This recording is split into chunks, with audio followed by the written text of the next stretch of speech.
నమస్తే, welcome to market plus. దేశీయ stock మార్కెట్లు లాభాల్లో ఉన్నాయి. అంతర్జాతీయ పరిస్థితులు, పశ్చిమేషియాలో యుద్ధ భయాలు కూడా తగ్గుముఖం పట్టడంతో సెన్సెక్స్, నిఫ్టీ లాభాల్లో దూసుకుపోతున్నాయి. డాలర్తో పోలిస్తే రూపాయి మారకం విలువ 95గా ఉంది.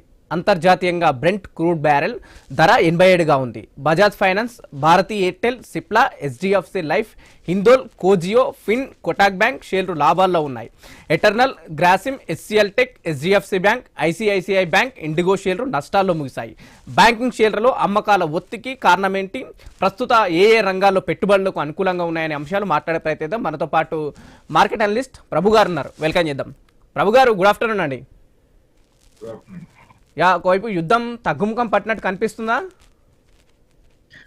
యుద్ధం అంటే చెప్పలేము, సడన్ గా మళ్ళీ పైకి కూడా రావచ్చు. ప్రస్తుతానికైతే కొంచెం పాకిస్తాన్ కూడా ట్రై చేస్తుంది మీడియేట్ చేయడానికి.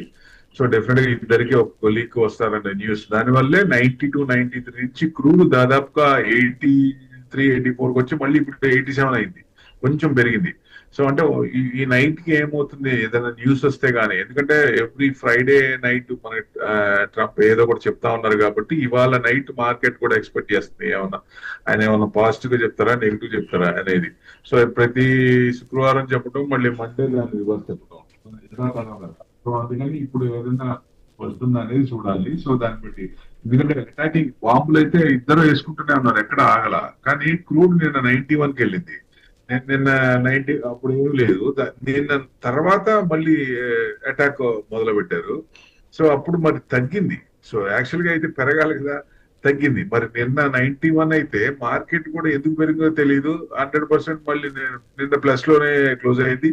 ఈ వారానికి ప్లస్ అయింది. అంటే ఇవాళకి చూస్తే దాదాపుగా 66 point plus Nifty, 166 points Sensex, bank Nifty 117, bank Nifty కూడా ప్లస్ లోనే ఉంది. అంటే ఈ వారానికి లాస్ట్ వీక్ ఏమైతే అయిందో వరుసగా డౌన్ కదా, క్రూడ్ 100కి వెళ్ళింది కదా. సో ఈ 100 నుంచి ఈ వారం అంతా చిన్న చిన్నగా డౌన్ అవుతుంది కదా క్రూడ్. అందుకని ఈ వారం మొత్తం ప్లస్ లో ఉంది.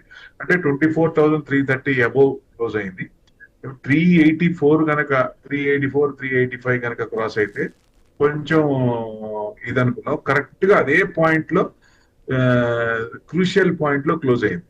సో నెక్స్ట్ అంటే ఈ రోజు వచ్చే న్యూస్ ని బట్టి మండే రియాక్ట్ అయ్యే ఛాన్స్ ఉంటుంది. కాబట్టి ఇవాళ ఏమన్నా positive US markets night, gift Nifty ఇవన్నీ కూడా ఎలా క్లోజ్ అవుతాయో దాన్ని బట్టి మండే ఉండొచ్చు. సపోజ్ ప్లస్ లో క్లోజ్ అయితే గ్యాప్ అప్ అయ్యే ఛాన్స్ ఉంది. ఇవాళ నైట్ ఆయన ఏదైనా మాట్లాడి మార్కెట్ పడేస్తే యుఎస్ మార్కెట్స్ కూడా బాగానే ఉన్నాయి కదా. సో అవి పడినాయి అనుకోండి, అప్పుడు మన గ్యాప్ డౌన్ అయ్యే ఛాన్స్ ఉంటాయి. సార్, ఒకవైపు యుద్ధ ప్రభావం అంతా కనిపిస్తలేదు. స్టాక్ మార్కెట్లో దాంట్లో నిఫ్టీ, సెన్సెక్స్ లాభాల్లో కనిపిస్తున్నాయి. కానీ బ్యాంకింగ్ షేర్లు మాత్రం ఒత్తిడికి గురవుతున్నాయి. దీనికి గల కారణాలు ఏం చెప్తారు? ముందు పెరిగింది కదా బ్యాంక్ నిఫ్టీ, ముందు కొంచెం పెరిగింది కదా. ఇప్పుడు ఏదైనా కన్సిస్టెంట్ గా వన్ సైడ్ ఉంటారు. ఎప్పుడు కొంచెం పెరుగుతూ ఉంటాయి, రీట్రేస్మెంట్ వస్తుంది, ప్రాఫిట్ బుకింగ్ వస్తుంది. ఇప్పుడు ఎక్కడెక్కడ కింద కొన్న వాళ్ళందరూ ఎక్కడో చోట అమ్ముకోవాలి కదా. కన్సిస్టెంట్ గా పెరుగుతున్నాం అంటే ఎక్కడ అమ్మాలా? సో ఎప్పుడైనా సరే కొంచెం పెరిగి కన్సల్టేషన్ అవుతుందంటే నెక్స్ట్ లెగ్ ఆఫ్ ర్యాలీకి రెడీ అవుతుంది అని అర్థం.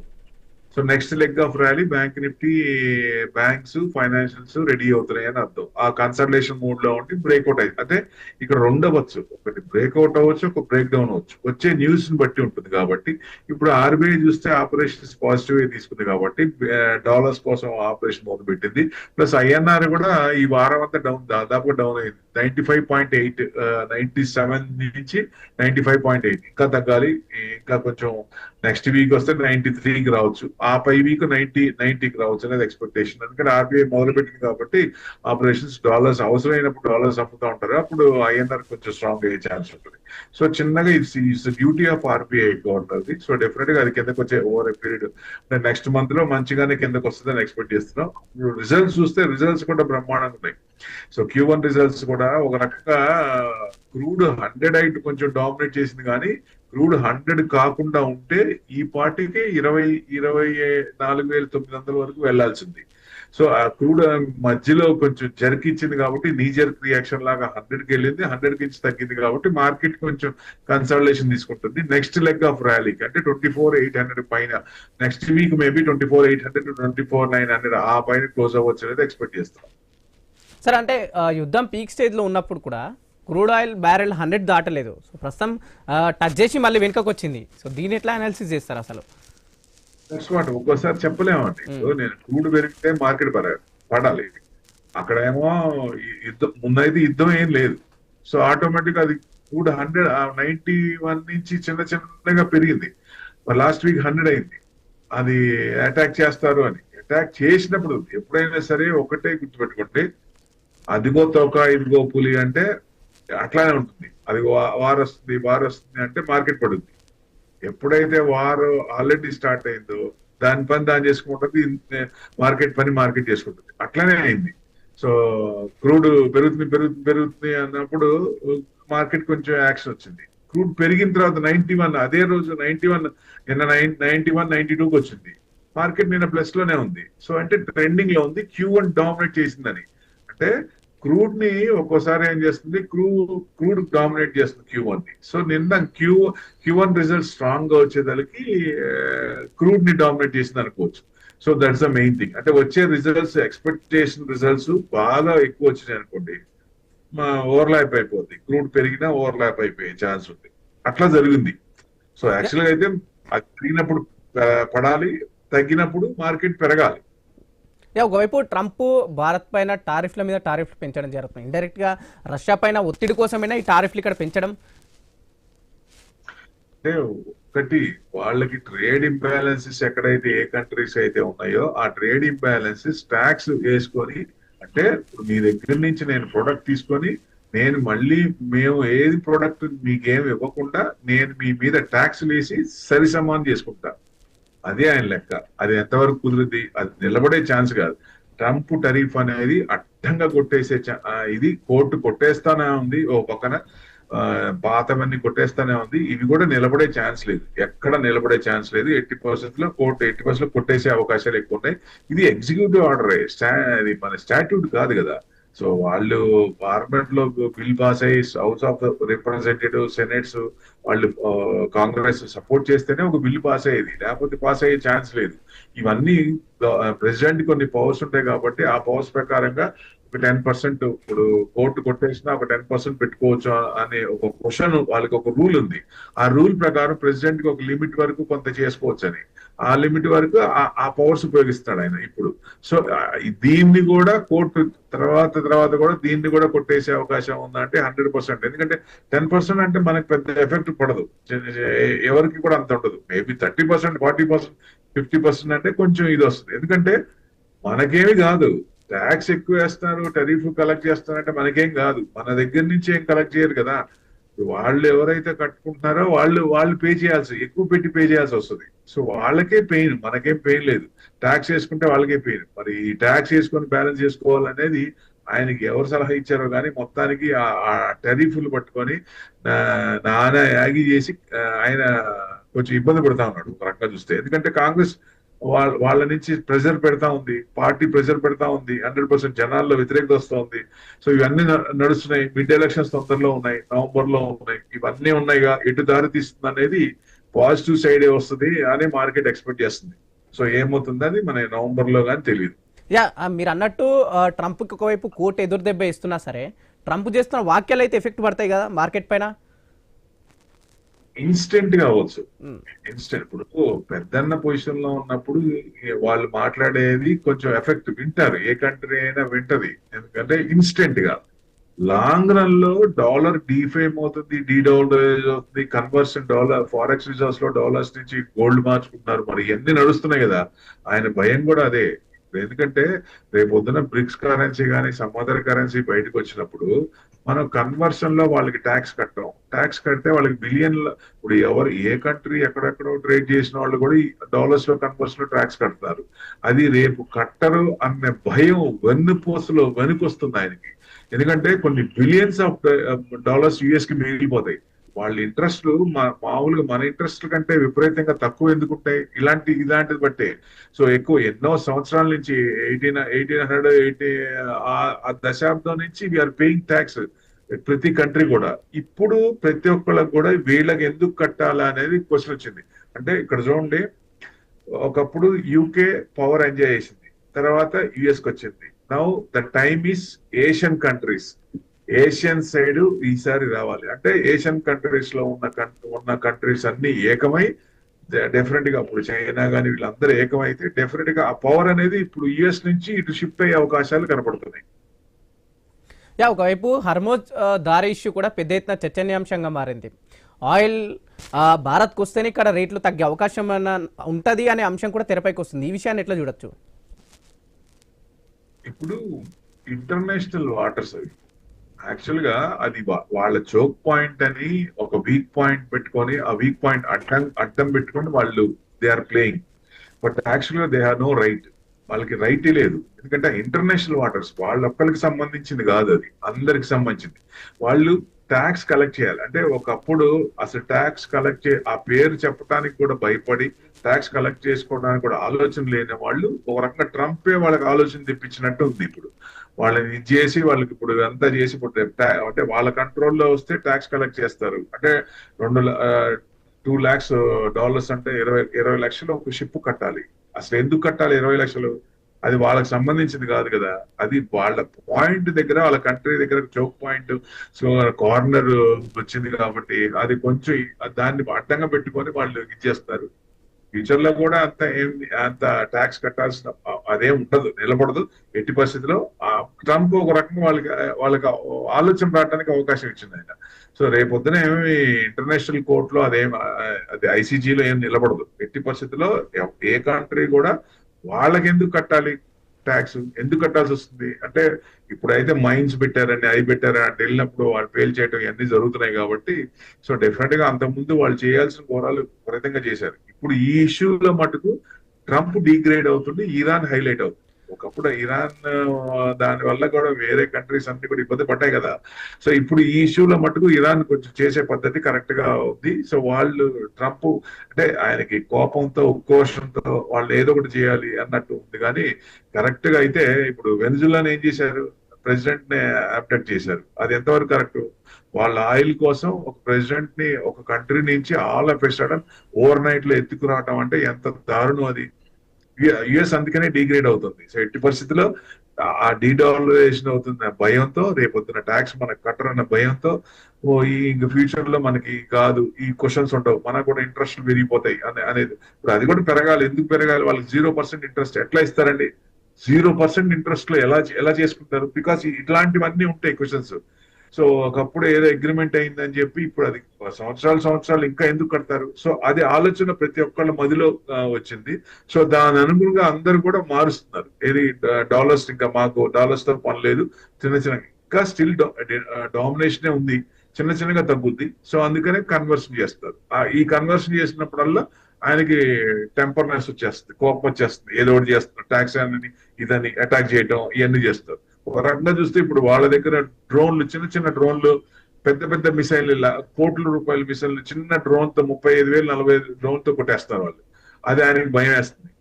ఇక్కడ ఏమో డ్రోన్ మిసైల్స్ ఏమో అయిపోతున్నాయి, అక్కడేమో డ్రోన్స్ ఏమో విపరీతంగా ఉన్నాయి. వాళ్ళు కొత్తగా మిసైల్స్ కూడా చేస్తారు, 6,000 kilometers వెళ్ళే మిసైల్స్ కూడా చేస్తారని తెలిసింది. సో అట్లా ఈయనకి వెనక్కి తగ్గే అవకాశం ఉందంటే 100% ఉంది. అది సెటిల్ అయిపోవాలి. ఎందుకంటే మనిషి ప్రాణాలు తీయటం ఎంతవరకు కరెక్ట్? ఒక కంట్రీ మీద పడి విపరీతంగా చిన్నపిల్లల్ని అందరినీ చంపేయడం అనేది ఎంతవరకు కరెక్ట్? సో డెఫినెట్ గా యుఎస్ డిగ్రేడ్ అవుతుంది కాబట్టి ఎట్టి పరిస్థితుల్లో ఇది అతి తొందరలోనే ఇది ఆగిపోతే మంచిది. ఇంకా నష్టం, మరీ భారీ నష్టం, ఇప్పటికే విపరీత నష్టం, మళ్ళీ కోలుకోవాలంటే సంవత్సరం పట్టాలి. ఆయనే ఎదిరించి వెనక్కి వెళ్ళాలి. వాళ్ళకి నమస్కారం పెట్టి డబ్బులు ఇచ్చి వాళ్ళని గొడవ పెట్టుకొని వాళ్ళతో ఇది చేసుకొని మళ్ళీ $1 billion. ఇప్పుడు యుఎస్ లో కూడా డెట్ పెరిగిపోతుంది. సో విపరీతమైన $39 trillion అబోవ్ అయిపోతుంది. 40 వరకు వెళ్ళిపోయి ఉంటుంది బహుశా. ఆ 40 అంటే దాదాపుగా $1.5 trillion దాకా ట్యాక్స్ కట్టాలి. మరి ఎవరు ఎట్లా కట్టాలి? ఓ పక్కనేమో కన్వర్షన్ లో నుంచి ఇది డాలర్స్ తగ్గిపోతేనే రేపొద్దున ట్యాక్స్ కట్టరు. ఇవన్నీ క్వశ్చన్స్ అన్ని తగ్గిపోతున్నప్పుడు డెట్. ప్రభు గారు ఇప్పుడు గత 4 రోజుల నుంచి చూసుకుంటే యుద్ధం కొంత తగ్గుముఖం పట్టినట్టు కనిపిస్తుంది. ఈ పరిస్థితి ఇలాగే కొనసాగుతాయి. ఒకవేళ హర్ముజ్ దారి మళ్ళీ ఓపెన్ అవుతే ఇప్పుడు పెరిగిన క్రూడ్ ఆయిల్ ధర మళ్ళీ తగ్గే అవకాశం ఉంటుందా? తగ్గుతుంది ఎట్టి పరిస్థితుల్లో. ఇప్పుడు అంటే కొన్ని షిప్స్ వదులుతున్నారని తెలిసింది. అన్ని షిప్స్ కాదు, కొన్ని షిప్స్ వదులుతున్నారు, కొన్ని వస్తున్నాయి. స్ట్రైట్ ఆఫ్ హార్మూజ్ పూర్తిగా ఓపెన్ చేస్తే $60 వచ్చేస్తుంది. మొన్న 70కి వచ్చింది. మామూలుగా 62 వార్ స్టార్ట్ కాకముందు 62-63 ఉంది. ఆ ఒరిజినల్ పొజిషన్ వచ్చేస్తుంది. ఇది బాబల్ మండేబ్ నుంచి కూడా కొన్ని షిప్స్ వస్తున్నాయి. పూర్తిగా ఏం క్లోజ్ చేయలేదు. సో అది కూడా పూర్తిగా వదిలేస్తే మా డాలర్ ఆటోమేటిక్ గా దిగొచ్చేస్తుంది కదా, మరి ఇదైపోతుంది కదా.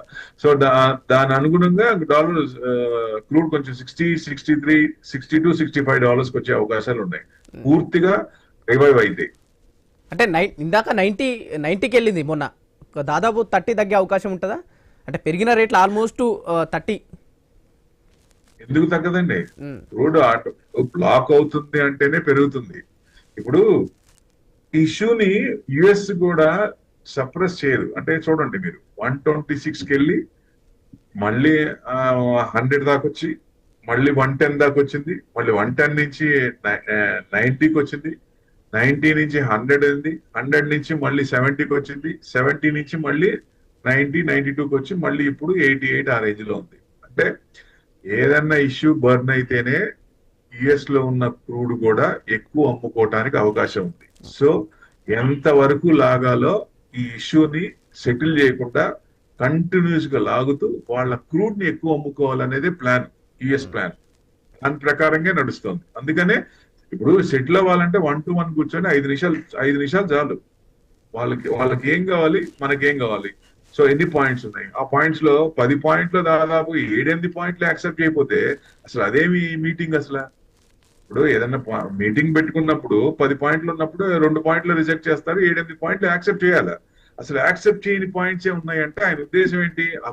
ఆ క్రూడ్ ని ఎక్కువ అమ్ముకోవాలి కాబట్టి ఆ వార్ ని కంటిన్యూగా కన్సిస్టెంట్ గా అలా నడుస్తూ ఉండాలి. యుక్రెయిన్ రష్యా వార్ లాగా అది 4.5 సంవత్సరాల నుంచి కాలుతుంది కదా పైన కష్టం, రవాణా కష్టం. అట్లానే దీన్ని కూడా మనం అంతకుముందు కూడా అనుకున్నాం, చూడండి దీన్ని కంటిన్యూ చేస్తారని. అలానే అవుతుంది ఇది. సో సెటిల్ దాకా వచ్చేదానికి మళ్ళీ ఎక్కడో చాటు చిన్న అటాక్ చేస్తారు, మళ్ళీ అటాక్ అయ్యి మళ్ళీ ఒక చిన్న 2 రోజులు సైలెంట్. మొన్న అటాక్ చేసి 14 days సీజ్ ఫైర్ అయిన తర్వాత మళ్ళీ 14 days అటాక్ చేశారు. అటాక్ చేసి మళ్ళీ సైలెంట్ అయిపోయారు. ఆల్ ఆఫ్ ఎ సడన్ ఎవరు ఆపారు? ఆయనే ఆపుకున్నాడు దాన్ని. అంటే ఇప్పుడు ఎందుకంటే ఈ క్రూడ్ ని ఎక్కువ అమ్ముకోవడానికి, ఇది తప్ప ఇంకోటి లేదు. క్రూడ్ ని ఎక్కువ అమ్ముకోవాలి, ఆర్మ్స్ అమ్ముకోవాలి. ఏ కంట్రీస్ కన్నా గొడవలు పెట్టాలి, ఆర్మ్స్ అమ్ముకోవాలి. ఏదైనా ఇష్యూ బర్నింగ్ లో ఉన్నప్పుడు అది క్రూడ్ ఆటోమేటిక్ గా పెరుగుతుంది. కాబట్టి ఈ బాబల్ మండేబో, స్ట్రైట్ ఆఫ్ హార్మూజ్ ఇలాంటివి కొంచెం చోక్ పాయింట్స్ కాబట్టి ఈ చోక్ పాయింట్స్ కొంచెం రప్చర్ చేస్తే క్రూడ్ పెరిగిపోద్ది, అక్కడ బ్లాక్ అయిపోతాయి. సో ఇదే కథ. అంటే ఈ ప్రెసిడెంట్ ఈయనే కాదు, అంతకు ముందు వాళ్ళు కూడా 45 ప్రెసిడెంట్ కూడా ఇదే కథ. కాకపోతే ఈయన చేసినట్టు అంత భయంకరంగా వాళ్ళు చేయలేదు. సో ఈయన మరీ బహిర్గతంగా చేస్తున్నాడు. ఓన్లీ బిజినెస్ అన్నట్టుగా ఉంది కానీ ఏం రిలేషన్స్, ఎఫ్టీఏ అగ్రిమెంట్ ఇట్లాంటివి ఏం లేవు. యుఎస్ అగ్రిమెంట్స్, ఇండియాతో అగ్రిమెంట్ అన్నారు, ఇప్పుడు దాకా అగ్రిమెంట్ అవ్వలేదు. నేను చేసుకుంటా అని చెప్పి ఆయనే చిటికేసి చెప్పాడు. ఆయన నేను ఈ రోజు చేసుకున్నాను, ఈ 2 రోజుల్లో చేసుకుంటాను. ఇప్పుడు దాకా అగ్రిమెంట్ సైన్ అవ్వాలి. అంటే ఏది కూడా సైన్ చేయడు ఆయన, ఏది కూడా అగ్రిమెంట్ కానివ్వడు. అంటే ఇష్యూస్ ని అలా రగులుస్తూ ఆయనకి కావాల్సింది, మన నుంచి కావాల్సింది మనల్ని ప్రెషర్ పెట్టి తీసుకునే అవకాశం ఏ కంట్రీస్ కైనా అదే పద్ధతి ఆయన. సో డెఫినెట్ గా అది ఎన్నాళ్ళు నడుస్తుంది, ఎంతవరకు నడుస్తుంది? సో డెఫినెట్ గా డిగ్రేడ్ ఎందుకు అవుతుందంటే బికాస్ ఆఫ్ దిస్, ఇలాంటి డిసిషన్స్ తీసుకోబట్టి. సో కానీ గత 4 రోజులుగా ట్రంప్ సైలెంట్ ఉన్నారు, యుద్ధం కూడా సైలెంట్ అయిన పరిస్థితి కనిపిస్తుంది. సో మీరు చెప్తున్నట్టు యుద్ధం ఎంత తీవ్ర స్థాయిలో వెళ్తే అంత తీవ్ర స్థాయిలో బ్యారెల్ ధర పెంచడం ఇట్లాంటి పరిస్థితులు కనిపిస్తాయంటారు. కానీ 4 రోజులుగా సైలెంట్ ఉన్నారు, దీని వెనుక వ్యూహం ఏంటిది అంటారు? సార్ ట్రంప్ సునామీ ఒకటే, ఎప్పుడు ఎలా రియాక్ట్ అవుతారో చెప్పలేం. ఈ నైట్ కి ఏదైనా మాట్లాడొచ్చు కదా, సో మనం చెప్పలేము. ఇప్పుడు ఈ వారానికి ఇలా ఉండొచ్చు, ఈ నెల రోజులకి ఇలా ఉండొచ్చు, చెప్పలేము. ఆయన ఎప్పుడు బుద్ధి బుర్రలో ఎప్పుడు ఏది వస్తే అప్పుడు దాన్ని ఆటోమేటిక్ గా దాన్ని ఇంప్లిమెంట్ చేసే అవకాశం ఉంది, అంతే. సో వాళ్ళకి వ్యూహం ఉందంటారా ఈ నిశ్శబ్దం వెనుక? చెప్పలేమండి. ఆయన మనసులో ఏముందో చెప్పలేము. ఈ రాత్రి ఒకటి చెప్తే పగల ఒకటి చెప్తారు ఆయన. 80% మళ్ళీ మారిపోద్ది, టోటలీ మారిపోద్ది. ఎందుకంటే మన సిచ్యువేషన్ చూసాం కదా, జనవరి నుంచి ఎంత చూసాం. అంటే ఈ ఇష్యూస్ ని కంటిన్యూ చేయాలి, కన్సిస్టెంట్ గా పెంచుతూ ఉండాలి, అలా నడుస్తూ ఉండాలి. అప్పుడే క్రూడ్ ఎక్కువ అమ్ముకోవచ్చు. లేకపోతే వెనిజులా నుంచి అబ్డక్ట్ చేసిన ఆయిల్ ని కూడా అమ్ముకోవాలంటే $60 అమ్ముకుంటే ఏమవుతుంది, అదే $90 $100 అమ్ముకుంటే మంచి బెనిఫిట్ కదా వాళ్ళకి. సో అందుకనే దీన్ని ఇష్యూస్ ని పెట్టుకొని అడ్డం పెట్టుకొని దాన్ని క్రూడ్ అమ్ముకునే ఉద్దేశం ఉందే తప్ప ఏదో మన ఇప్పుడు సెటిల్ చేయాలనే ఉద్దేశం ఎట్టి పరిస్థితుల్లో కనపడట్లేదు. ఇది కూడా కన్సిస్టెంట్ గా ఎట్లా నడుస్తూనే ఉండొచ్చు. వాళ్ళ క్రూడ్ మొత్తం అనుకునే టార్గెట్ రీచ్ అయ్యేదాకా ఈ ఇష్యూ అనేది రగులుతూనే ఉంటుంది. అంటే ఆన్ అండ్ ఆఫ్ నడుస్తూ ఉంటుంది, కొనసాగుతా అంటే చెప్తులు. ఎస్, 100% ఉంటుంది. ఎందుకంటే వాళ్ళు ఇక మనకు ఆయిల్ అమ్మాల్సిన టార్గెట్ మనకి రీచ్ అయిపోయింది అనే పాయింట్ దాకా ఈ ఇష్యూ రగులుతూనే ఉంటుంది. చూడండి 100%. అది అప్పుడైతే ఆయన సాటిస్ఫై అయ్యాడు, ఎస్ మనం అమ్మేసాం, మంచి డబ్బులు వచ్చేసినాయి, మన ఆయిల్ మొత్తం అమ్మేసాం, క్లియర్ అయింది, ఇక మనకి కన్సంప్షన్ మనకి ఆయిల్ ఉంది, కొంచెం చిన్నగా $60 అమ్ముకున్నా పర్వాలేదు, విపరీతంగా మనకి డబ్బులు వచ్చేసినాయి అనే ఆలోచన వస్తే తప్ప అప్పటిదాకా ఇష్యూ నడుస్తూనే ఉంటుంది. యా, గోల్డ్ గురించి ఏం చెప్తారు? ఈ రోజు ఎట్లా ఉంది మార్కెట్ రేట్? గోల్డ్ అంటే ఇప్పుడు చూడండి, ఇవాళ 1215 1200 తగ్గింది, సిల్వర్ 2000 తగ్గింది. ఎందుకంటే ఇంట్రెస్ట్ రేట్లు ఇచ్చేస్తారు, స్టాండ్స్ న్యూట్రల్ ఇచ్చారు. సో పెరిగితే తగ్గుతాయి, జనరల్ గా తగ్గితే పెరుగుతాయి, ఇన్వర్స్లీ ప్రపోర్షనల్ కాబట్టి. ఇప్పుడు నెక్స్ట్ కామెంట్ ఆయన చెప్పింది కూడా నెక్స్ట్ కొంచెం తగ్గిస్తాం అన్న ఉద్దేశం ఉంది. నెక్స్ట్ కామెంట్ గైడెన్స్ కానీ అనుకోండి, దాని ప్రకారంగా ఎందుకంటే నెక్స్ట్ డిసెంబర్ లోపల ఎట్టి పరిస్థితుల్లో ఇంట్రెస్ట్ రేట్లు, ఎందుకంటే ఇన్ఫ్లేషన్ కొంచెం తగ్గుద్ది, ఇంకా కొంచెం తగ్గిస్తారు ఎట్టి పరిస్థితుల్లో. రియల్ ఇన్ఫ్లేషన్ కి ఆ ఇన్ఫ్లేషన్ కి చాలా తేడా ఉంటుంది, బట్ వాళ్ళు అనుకున్న ఇన్ఫ్లేషన్ తగ్గుద్ది. తగ్గినప్పుడు ఇంట్రెస్ట్ రేట్లు పెంచడానికే అక్కడ. సో ఆ ఇంట్రెస్ట్ రేట్లు పెంచే అవకాశం ఉంది కాబట్టి మార్కెట్ కొంచెం చూస్తోంది. ఇది కూడా కన్సల్టేషన్ మోడ్, అంటే 165 నుంచి పడింది కాబట్టి ఆ రేంజ్ లోనే ఉంది. చూడండి 142, 145, 146 ఆ రేంజ్ లోనే ఉంది, ఎక్కడ కదలాడి 142 ఉంది ఇవాళ. 1,42,000, 2,70,805, 226 దాకా 225 దాకా వచ్చి మళ్ళీ పడిపోయింది 217. అంటే ఇక 210 to 230 ఆ రేంజ్ లోనే ఉంది ఇది సిల్వర్ కూడా.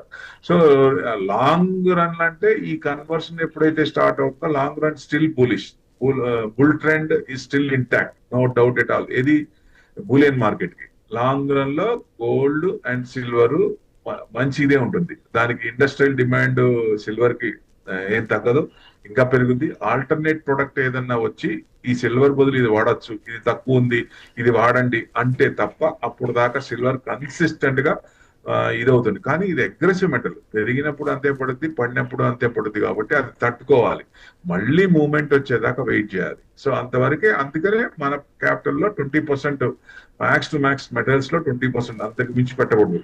ఎక్కువ పెట్టామా పడింది అనుకోండి, 4,10,000 కొన్నాళ్ళ పరిస్థితి ఏంటి? ఇప్పుడు $2,17,000 ఉంది, మళ్ళీ 4,10,000 ఎప్పుడు వస్తుంది?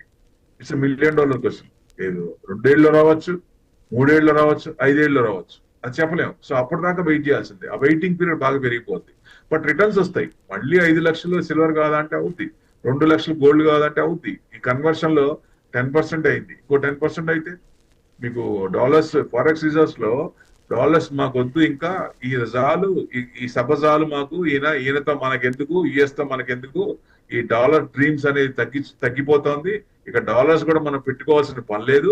సో మనం ట్రేడ్ డైరెక్ట్ గా ఏదైనా కంట్రీస్ తో ట్రేడ్ డైరెక్ట్ గా చేసుకోవచ్చు, ఆస్ట్రో అకౌంట్స్ ఓపెన్ అవుతున్నాయి కాబట్టి ఏ కంట్రీ అయినా ఆ కరెన్సీ వేసినప్పుడు ఎక్కడి నుంచి అయితే మనం తెప్పించుకున్నామో ఆ కంట్రీ కరెన్సీ ఆ ఆస్ట్రో అకౌంట్స్ నుంచి వాళ్ళ అకౌంట్స్కి వెళ్ళిపోతాయి. So there is no need to pay tax. అది వస్తున్నంత భయం వస్తూనే ఉంది. సో అందుకనే ఇవి కూడా కొంచెం అంటే లాంగ్ రన్ బులిష్ ఉంది, షార్ట్ టర్మ్ అంటే కొంచెం ఈ రేంజ్ లోనే ఉండొచ్చు gold and silver. Thank you Prabhu గారు, మీ సమయాన్ని మా కోసం ఇచ్చినందుకు. ఇది ఇవాల్టి 3:30 PM మార్కెట్ పల్స్. చూస్తూనే ఉండండి ఐ న్యూస్.